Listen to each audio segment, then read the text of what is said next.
Bittboy Pocket Go. There's a question going around the internet. Is this the new Game Boy for 2019?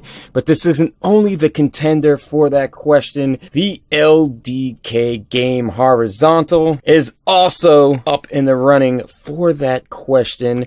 But that will be saved for another video, and at some point I want to put these guys up against each other, head to head, see which one really is the Game Boy Advance of 2019. And then there will also be a possible video on a contest to win one of these. So if you're interested in keeping informed of that, don't forget to hit the subscribe button and click the bell. Let's get into this Bittboy Pocket Go. I'm gonna leave this on for now. I know it's gonna get annoying, but I'd like to keep the screen protected until I can buy a little screen protector. All right, let's take a look at this Pocket Go's design. First of all, the construction feels really good.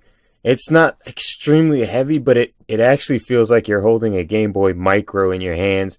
That's what the system reminds me of. Now, I will say at first glance on the screen, it looks like on the inside or the other side of the plastic covering the screen, it does look like there's a lot of lint in there.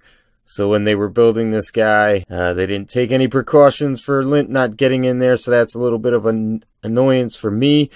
But I can get over it. You have a D-pad. You have 4 action buttons, X, Y, B, and A. Now I do see there's a little piece of the plastic button there. I'll have to remove that, but I'm probably going to end up replacing these with the colored buttons like everybody else does, so that's not that big of a deal. You have a select and a start.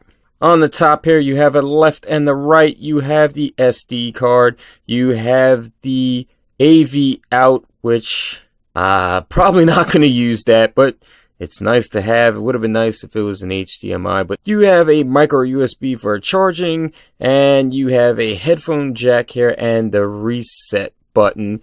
On the other side here, this is the power button. It's just like the power button on the PSP, and here you got the volume rocker. Now, when I first tried to turn this guy on, I was greeted with this. You can see there is a light up lightning bolt there. It is green. There's nothing on the screen. I did not know that this micro SD card was actually inside this with the console itself. It was hiding over here. I didn't see it. Soon as I took this SD card, popped it into the system, but you really got to get your nails in there. And here we go. The operating system is on the SD card, so that has to be in there for this to work. And then you're greeted with this menu. For those of you who've had the other Bittboys, it is the same menu pretty much. Let's go into the specs before we go into the menu here. We have an all-winner F1C 100S CPU. You have an ARM 9 up to 900 megahertz, and there is 32 megabytes of RAM. So I don't see this thing running PS1 games, but as you can see here, this system runs Game Boy, Game Boy Advance, NES, Super NES, Sega Master System, Mega Drive, or for us in the US, Genesis, Atari 2600, Lynx, which I'm definitely interested in putting some Lynx games on here, PC Engine. It's saying PS1, like I said, highly doubt it. You got Arcade, Neo Geo. This, I don't get what this is, but Game Boy, oh boy. Okay. Game Boy Rumble, Wonder Swan, DOS, and Game Boy Advance Rumble. And you have other things at the top which you move by pressing the left and right triggers. If you press that, it goes that way, which that's annoying. It should have been this one, and this one should go that way. That's not what's going on here. But let's go here. You got your settings here. You got skins. You can change your wallpaper. There are a couple in here. Then you got the skin colors. Start goes back. You could change the font size, menu rows, and look, I'm already confusing myself here. You can change from English. You can change the date, time. Your save last section, you can turn that on or off. Screen timeout, CPU settings, which I'm not going to mess with, and reset settings. And then here you have a movie player and the Explorer, which you can end up seeing all the stuff on the SD card. And there's a Write app. There are some pre-installed games here, so let's check out some Game Boy. Now, I've heard for some games, especially for Game Boy Advance, you're probably going to want to mess with this frame skipping. It will skip on some, but for the most part, I've heard this thing is pretty good.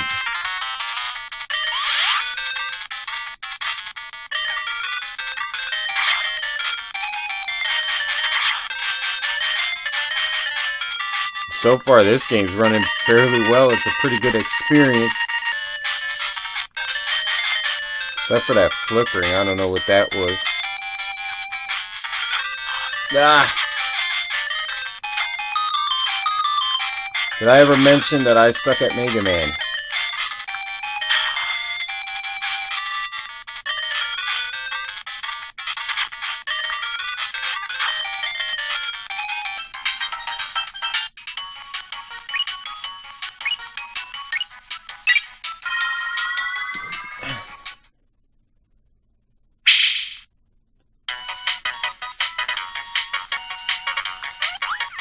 Always have been a big Kirby fan.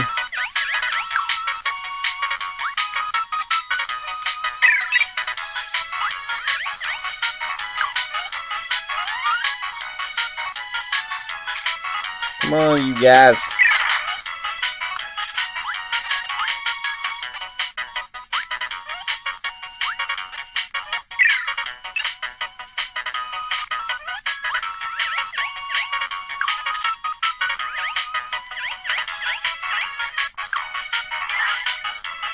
As you can see, the game's running fairly well, and this is Game Boy Advance, which is probably the thing I'm going to play the most on here. Let's get some NES going.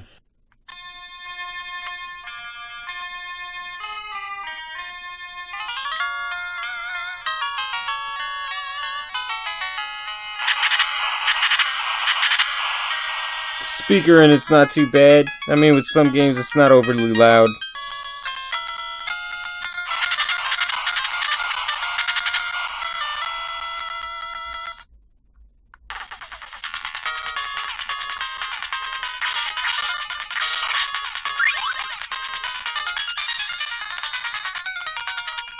His walk, there definitely looks like there's some frame skipping in this game.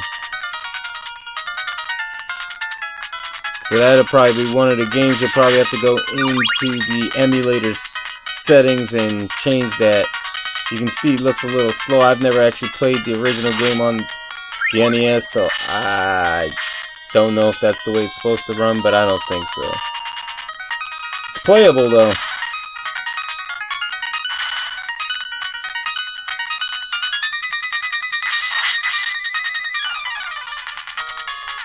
I mean, I don't know if you could notice, it does look a little slow to me at times. Let's actually see if they got some Neo Geo going in here.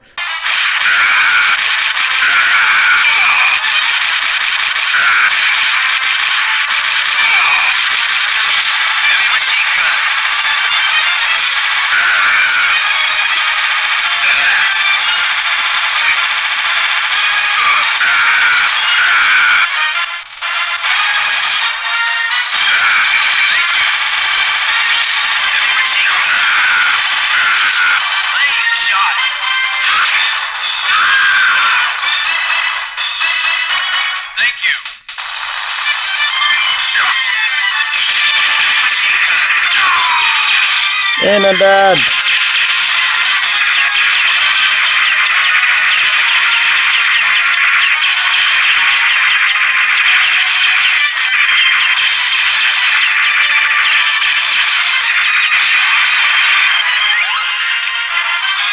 The game seems to be running pretty good. And as you can see, they do have some built-in games here. Mr. Drillex. They got Cannonball, Cave Story, which they're putting on a lot of things nowadays. That was on the game show. I do actually play it on my game show a lot. They got Hexen. I used to play that on DOS all the time. Let's go ahead and run it. The only problem with this is for these games, and even like DOS, for like these darker games, because it's already all the way up on the, if you press select and X, that's supposed to bring the brightness up, and then I think it's select and see, that brings it down. My camera doesn't pick this up too much because it's a dark game, so it's kind of pointless to show you it running, but it is running flawlessly. As you can see, there's his fist. There goes a guy.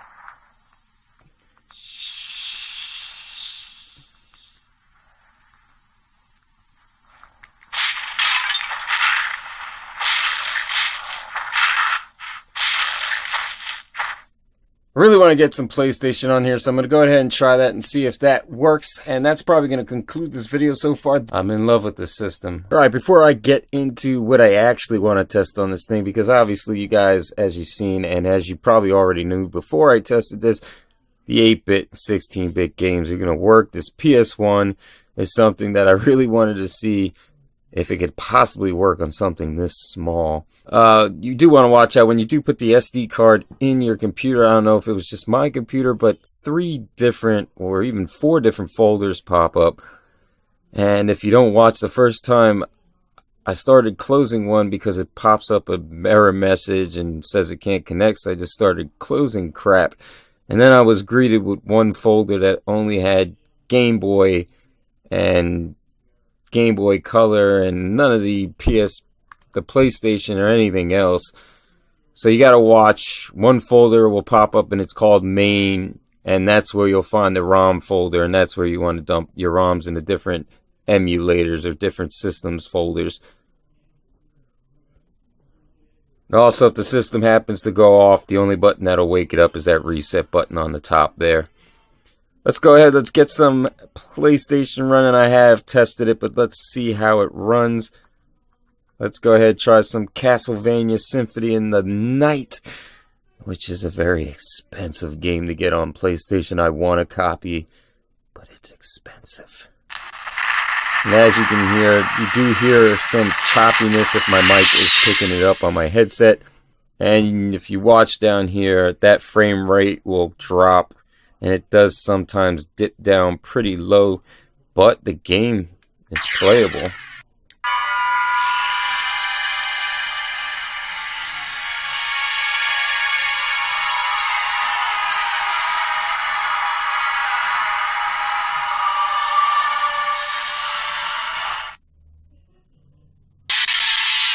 And watch the frame rate, it will drop.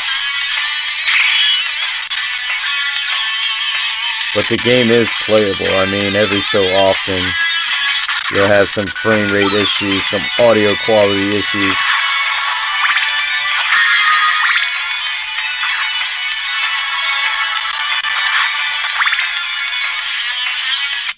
Die, monster! You don't belong in this world! It was not by my hand that I'm once again given. Yeah. I did that too soon.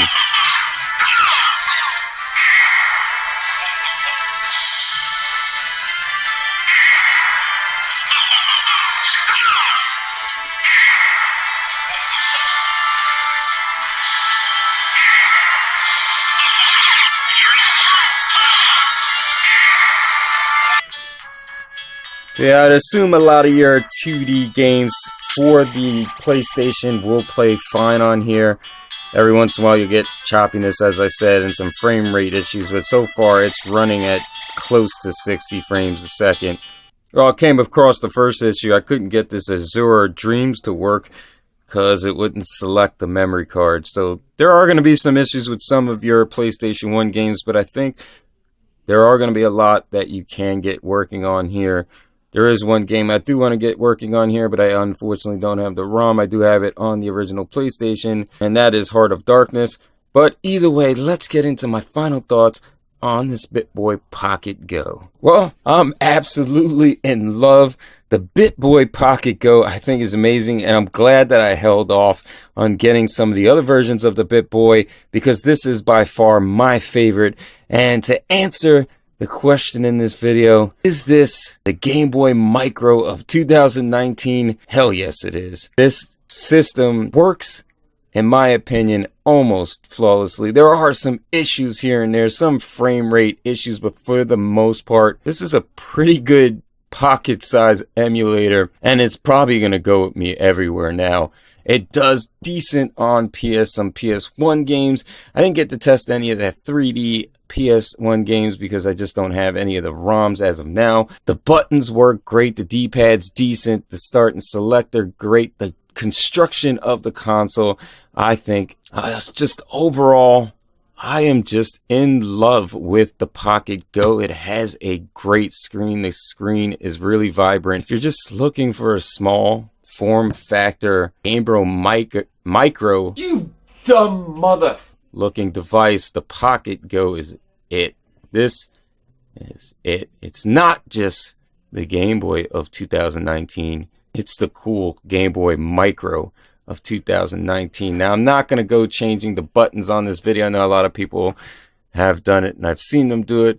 I might actually have that video on my Instagram, so if you want to go and follow me at We Deem channel on Instagram, that link will also be in the description down below. You follow me there, I will put a video of me changing these buttons out. They do look cool, but honestly, to tell you the truth, I'm kind of fond of these buttons on this white console, but that's just me. It does give me some nostalgia of the original Game Boy. Either way, if you have any questions on the Pocket Go, don't forget to let me know in the comments down below. If you got some other PlayStation games on the Pocket Go, let me know how they ran in the comments down below. I'm interested to find out. I'm probably going to test some more as I go on, but I'm probably not going to use this for PS1, obviously. It's just going to be for 8-bit and 16-bit games.